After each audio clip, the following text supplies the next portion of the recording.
The Audio Partners Publishing Corporation is pleased to present The Mysterious Affair at Styles by Agatha Christie, read by David Suchet. This is complete and unabridged, an Audio Edition's Mystery Master. Chapter 1. I Go to Styles. The intense interest aroused in the public by what was known at the time as the Styles case has now somewhat subsided. Nevertheless, in view of the worldwide notoriety which attended it, I have been asked both by my friend Poirot and the family themselves to write an account of the whole story. This, we trust, will effectually silence the sensational rumours which still persist. I will therefore briefly set down the circumstances which led to my being connected with the affair. I had been invalided home from the front, and after spending some months in a rather depressing convalescent home, was given a month's sick leave. Having no near relations or friends, I was trying to make up my mind what to do when I ran across John Cavendish. I had seen very little of him for some years. Indeed, I had never known him particularly well. He was a good 15 years my senior, for one thing, though he hardly looked his 45 years. As a boy, though, I had often stayed at Styles, his mother's place in Essex. We had a good yarn about old times, and it ended in his inviting me down to Styles to spend my leave there. "The mater will be delighted to see you again after all those years," he added. "Your mother keeps well?" I asked. "Oh, yes. I suppose you know that she is married again." I'm afraid I showed my surprise rather plainly. Mrs. Cavendish, who had married John's father when he was a widower with 2 sons, had been a handsome woman of middle age, as I remembered her. She certainly could not be a day less than 70 now. I recalled her as an energetic, autocratic personality, somewhat inclined to charitable and social notoriety, with a fondness for opening bazaars and playing the Lady Bountiful. She was a most generous woman, and possessed a considerable fortune of her own. Their country place, Styles Court, had been purchased by Mr. Cavendish early in their married life. He had been completely under his wife's ascendancy, so much so that on dying he left the place to her for her lifetime, as well as the larger part of his income, an arrangement that was distinctly unfair to his 2 sons. Their stepmother, however, had always been most generous to them. Indeed, they were so young at the time of their father's remarriage that they always thought of her as their own mother. Lawrence, the younger, had been a delicate youth. He had qualified as a doctor, but early relinquished the profession of medicine, and lived at home while pursuing literary ambitions, though his verses never had any marked success. John practised for some time as a barrister, but had finally settled down to the more congenial life of a country squire. He had married 2 years ago, and had taken his wife to live at Styles, though I entertained a shrewd suspicion that he would have preferred his mother to increase his allowance, which would have enabled him to have a home of his own. Mrs. Cavendish, however, was a lady who liked to make her own plans and expected other people to fall in with them, and in this case she certainly had the whip hand, namely, the purse strings. John noticed my surprise at the news of his mother's remarriage and smiled rather ruefully. "Rotten little bounder, too," he said savagely. "I can tell you, Hastings, it's making life jolly difficult for us. As for Evie— you remember Evie?" "No." "Oh, well, I suppose she was after your time. She's the mater's factotum companion. Jack of all trades. A great sport, old Evie. Not precisely young and beautiful, but as game as they make 'em." You were going to say— "Oh, yes, this fellow. He turned up from nowhere, on the pretext of being a second cousin or something of Evie's, though she didn't seem particularly keen to acknowledge the relationship. The fellow is an absolute outsider. Anyone can see that. He's got a great black beard and wears patent leather boots in all weathers. But the mater cottoned to him at once, took him on as secretary. You know how she's always running 100 societies." I nodded. "Well, of course the war has turned the hundreds into thousands. No doubt the fellow was very useful to her. But you could have knocked us all down with a feather when 3 months ago she suddenly announced that she and Alfred were engaged. The fellow must be at least 20 years younger than she is. It's simply barefaced fortune-hunting. But there you are. She is her own mistress, and she's married him." "Oh, it must be a difficult situation for you all." "Difficult? It's damnable." Thus it came about that 3 days later I descended from the train at Styles St. Mary, an absurd little station with no apparent reason for existence, perched up in the midst of green fields and country lanes. John Cavendish was waiting on the platform and piloted me out to the car. "Got a drop or two of petrol still, you see," he remarked, "mainly owing to the mater's activities." The village of Styles St. Mary was situated about 2 miles from the little station, and Styles Court lay a mile the other side of it. It was a still, warm day in early July. As one looked out over the flat Essex country, lying so green and peaceful under the afternoon sun, it seemed almost impossible to believe that not so very far away a great war was running its appointed course. I felt I had suddenly strayed into another world. As we turned in at the lodge gates, John said, "I'm afraid you'll find it very quiet down here, Hastings." "Ah, my dear fellow, that's just what I want." "Oh, well, it's pleasant enough if you want to lead the idle life. I drill with the volunteers twice a week and lend a hand at the farms. My wife works regularly on the land. She's up at 5 every morning to milk and keeps at it steadily until lunchtime. It's a jolly good life taking it all round, if it weren't for that fellow Arthur Inglethorpe." He checked the car suddenly and glanced at his watch. "I wonder if we've time to pick up Cynthia." No, she'll have started from the hospital by now." "Cynthia, that's not your wife?" "No, Cynthia is a protégée of my mother's, the daughter of an old schoolfellow of hers, who married a rascally solicitor. He came a cropper, and the girl was left an orphan and penniless. My mother came to the rescue, and Cynthia has been with us nearly 2 years now. She works in the Red Cross Hospital at Tadminster, 7 miles away." As he spoke the last words, we drew up in front of the fine old house. A lady in a stout tweed skirt who was bending over a flower bed straightened herself at our approach. "Hello, Evie. Here's our wounded hero. Mr. Hastings, Miss Howard." Miss Howard shook hands with a hearty, almost painful grip. I had an impression of very blue eyes in a sunburnt face. She was a pleasant-looking woman of about 40, with a deep voice, almost manly in its stentorian tones, and had a large, sensible, square body with feet to match. These last encased in good, thick boots. Her conversation, I soon found, was couched in the telegraphic style. "Weeds grow like house afire. Can't keep even with them. Shall press you in. Better be careful." "Oh, I'm sure I shall be only too delighted to make myself useful," I responded. "Don't say it. Never does. Wish you hadn't later." "Oh, you're a cynic, Evie," said John, laughing. "Where's tea today, inside or out?" "Out. Too fine a day to be cooped up in the house." "Come on, then. You've done enough gardening for today. The labourer is worthy of his hire, you know. Come and be refreshed." "Well," said Miss Howard, drawing off her gardening gloves, "I'm inclined to agree with you." She led the way round the house to where tea was spread under the shade of a large sycamore. A figure rose from one of the basket chairs and came a few steps to meet us. "My wife, Hastings," said John. I shall never forget my first sight of Mary Cavendish. Her tall, slender form outlined against the bright light. The vivid sense of slumbering fire that seemed to find expression only in those wonderful tawny eyes of hers, remarkable eyes, different from any other woman's that I've ever known.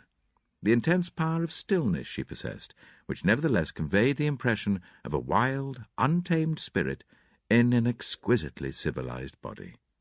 All these things are burnt into my memory. I shall never forget them. She greeted me with a few words of pleasant welcome in a low, clear voice, and I sank into a basket chair feeling distinctly glad that I had accepted John's invitation. Mrs. Cavendish gave me some tea, and her few quiet remarks heightened my first impression of her as a thoroughly fascinating woman. An appreciative listener is always stimulating, and I described in a humorous manner certain incidents of my convalescent home in a way which, I flatter myself, greatly amused my hostess. John, of course, good fellow though he is, could hardly be called a brilliant conversationalist. At that moment, a well-remembered voice floated through the open French window near at hand. "Then you'll write to the Princess after tea, Alfred? I'll write to Lady Tadminster for the second day myself, or shall we wait until we hear from the Princess? In case of a refusal, Lady Tadminster might open it the first day and Mrs. Crosby the second. Oh, but then there's the Duchess, about the school fete." There was the murmur of a man's voice, and then Mrs. Inglethorpe's rose in reply. Yes, certainly. After tea will do quite well. You're so thoughtful, Alfred, dear.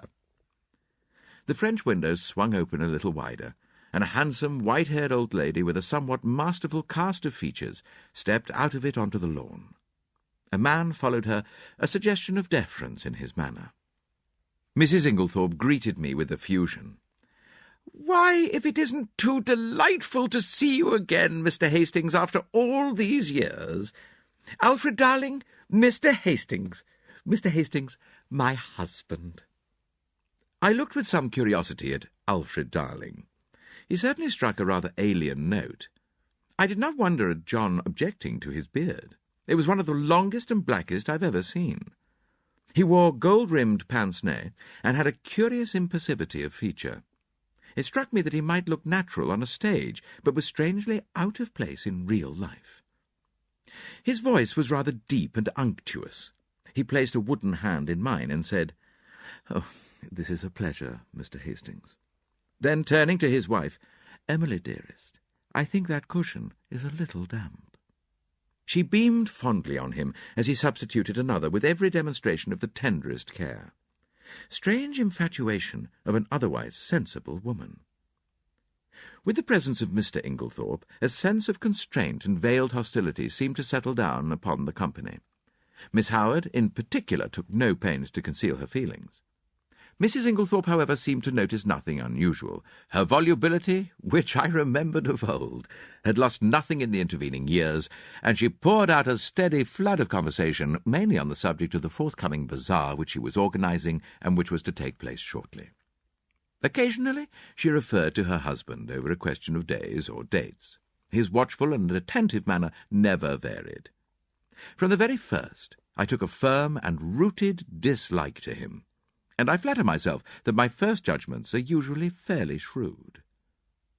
Presently, Mrs. Inglethorpe turned to give some instructions about letters to Evelyn Howard, and her husband addressed me in his painstaking voice.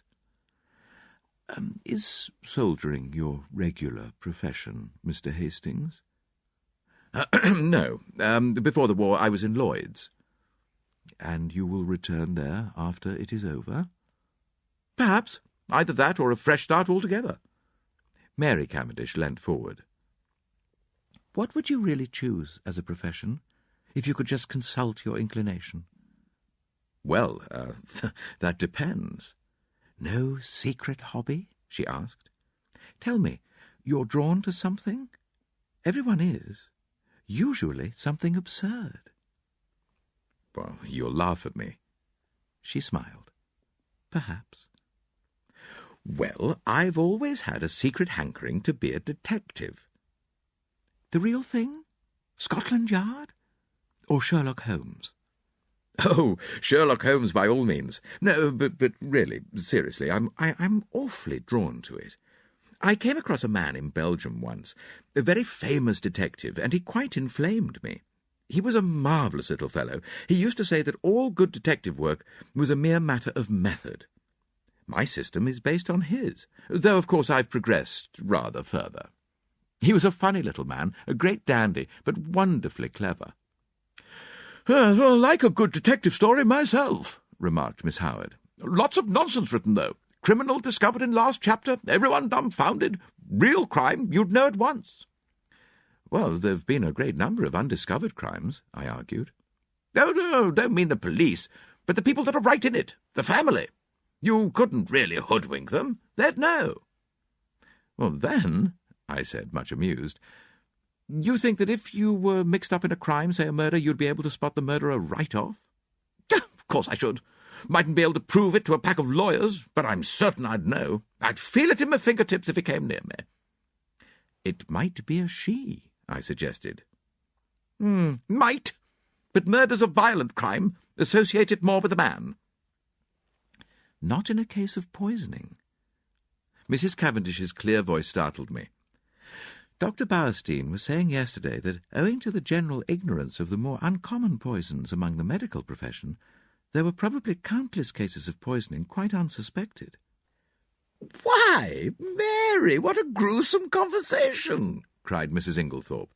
"It makes me feel as if a goose were walking over my grave. Oh, there's Cynthia!" A young girl in VAD uniform ran lightly across the lawn. "Why, Cynthia, you are late today. This is Mr. Hastings, Miss Murdoch." Cynthia Murdoch was a fresh-looking young creature, full of life and vigour.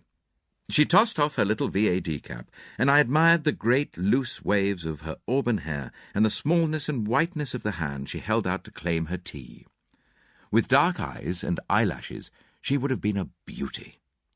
She flung herself down on the ground beside John, and as I handed her a plate of sandwiches, she smiled up at me. "Sit down here on the grass, do. It's ever so much nicer." I dropped down obediently. "You work at Tadminster, don't you, Miss Murdoch?" She nodded. For my sins." "Do they bully you, then?" I asked, smiling. "I should like to see them," cried Cynthia with dignity. "I've got a cousin who is nursing," I remarked, "and she is terrified of sisters." "I don't wonder. Sisters are, you know, Mr. Hastings. They simply are. You've no idea. Oh, but I'm not a nurse, thank heaven. I work in the dispensary." "How many people do you poison?" I asked, smiling. Cynthia smiled too. "Oh, hundreds," she said. "Cynthia," called Mrs. Inglethorpe, "do you think you could write a few notes for me?" "Certainly, Aunt Emily." She jumped up promptly, and something in her manner reminded me that her position was a dependent one, and that Mrs. Inglethorpe, kind as she might be in the main, did not allow her to forget it. My hostess turned to me. "John will show you your room, and supper is at 7:30. We've given up late dinner for some time now. Lady Tadminster, our member's wife, she was the late Lord Abbotsbury's daughter, does the same. She agreed with me that one must set an example of economy. We're quite a war household. Nothing is wasted here. Every scrap of waste paper even is saved and sent away in sacks." I expressed my appreciation, and John took me into the house and up the broad staircase, which forked right and left halfway to different wings of the building. My room was in the left wing, and looked out over the park. John left me, and a few minutes later I saw him from my window walking slowly across the grass arm in arm with Cynthia Murdoch. I heard Mrs. Inglethorpe call, "Cynthia!" impatiently, and the girl started and ran back to the house. At the same moment, a man stepped out from the shadow of a tree and walked slowly in the same direction. He looked about 40, very dark, with a melancholy, clean-shaven face. Some violent emotion seemed to be mastering him. He looked up at my window as he passed, and I recognized him, though he had changed much in the 15 years that had elapsed since we last met. It was John's younger brother, Lawrence Cavendish. I wondered what it was that had brought that singular expression to his face. Then I dismissed him from my mind, and returned to the contemplation of my own affairs. The evening passed pleasantly enough, and I dreamed that night of that enigmatical woman, Mary Cavendish. The next morning dawned bright and sunny, and I was full of the anticipation of a delightful visit. I did not see Mrs. Cavendish until lunchtime, when she volunteered to take me for a walk, and we spent a charming afternoon roaming in the woods, returning to the house about 5. As we entered the large hall, John beckoned us both into the smoking room. I saw at once by his face that something disturbing had occurred. We followed him in, and he shut the door after us. "Look here, Mary, there's the deuce of a mess. Evie's had a row with Alfred Inglethorpe, and she's off." "Evie? Off?" John nodded gloomily. "Yes. You see, she went to the mater, and... Oh, here's Evie herself."